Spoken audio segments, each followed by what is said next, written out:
Babək hərəkatı Azərbaycanın işğalına qarşı aparılmış bir mübarizə deyildi. Bunu bu kontekstdə dəyərləndirmək yanlışdır. Xürrəmiliyin nə olduğunu bildikdən sonra Babəkin kimliyi bizim üçün daha asan aydın olacaq. Xürrəmilik bir dini hərəkat idi, bir dini cərəyan idi sözsüz ki. Və biz bu haqda məlumat verən qaynaqlar, ana qaynaqlar, əsas qaynaqlar, təməl qaynaqlar hansılardır? Buna baxsaq, görərik ki, bu Əbdülkərim Əl-Bağdadinin Əl-Fərq Beynəl-Firaq adlı əsəridir, birinci bu əsərdir. İkincisi də Şəhristani'nin Əl-Milal və Nihal adlı əsəridir. Bu iki əsərə baxdıqda biz nəyi görürük? Bu başlıq altında, məsələn, Əbdülkərim Əl-Bağdadi Fərq Əl-Firaq adlı əsərində Xürrəmiliyi ələ alarkən bu başlıq altında ələ alır. Qeyd edir ki, İslama nisbət edilən, lakin İslamdan olmayan bəzi firqələr deyə bir başlıq verir. Onun altında da bir sıra firqələri sıralayır və onlardan biri də Xürrəmilik.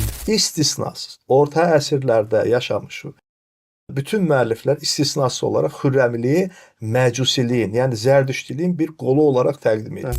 Bugün cəmiyyətə bir müsəlman lider kimi, belə deyək də, dırnaqarası bir qəhrəman kimi təqdim eləməyin heç bir, yəni ki, tarixi əsasları yoxdur, eləməyin Nur müəllim.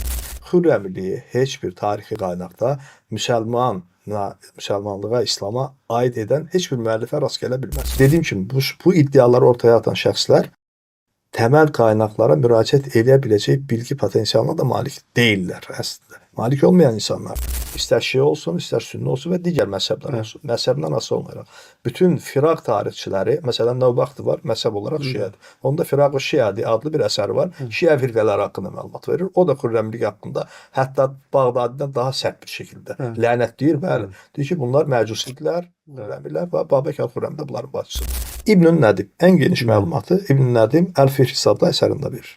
İbn-i Nədimin Abbasi sarayı ilə yaxından uzaqdan bir əlaqəsi yox idi. Ola da bilməzdi. Çünki Abbasi sarayı Sünni İslamı təmsil edirdi. İbn-i Nədim isə məzhəb olaraq şiə idi. Bir digər tarixçi Əhməd Əl-Yaqubi yenə də şiə məzhəblidir. İbn-i Əsəm Əl-Kufi də şiə məzhəblidir. Və bu şəxslərin heç biri Babəkin müsəlman olduğunu qeyd eləmirlər və Abbasi sarayına yaxın olub, Abbasi sarayını təmsilən bu haqda məlumat vermələri də mümkün deyil.